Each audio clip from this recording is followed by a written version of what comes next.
দেখি আমার হাতের পিঠা পেয়ে সে কি বলে। এই নাও, প্রতি বছর তো তুমি বাহির থেকে নিয়ে আসো, এখন আমি বানাচ্ছি, দেখো তো কেমন হয়েছে। আহ, খেয়ে রিভিউ দাও। তুমি একটু নাও। না আমি খাবো না, আমি খেয়েছি। ওরে মোর খোদা, এ বরিশাইলে পিঠা নি। এটাকে বলে কুলি পিঠা, তুমি ভাপাটা পছন্দ করো আর এই ভাজাটা আমি খেয়েছি। ও, এক্সের মজা, এত মজা কেরে? কারণ আমি বানিয়েছি তাই। তোমার হাত গো দাও দি, একটা চুম্মা দিই। মজা হয়েছে, এক্সের মজা। সত্যি সত্যি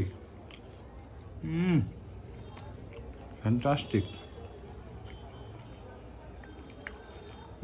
মোর বউ সুন্দর, মোর বউয়ের পিঠাও সুন্দর।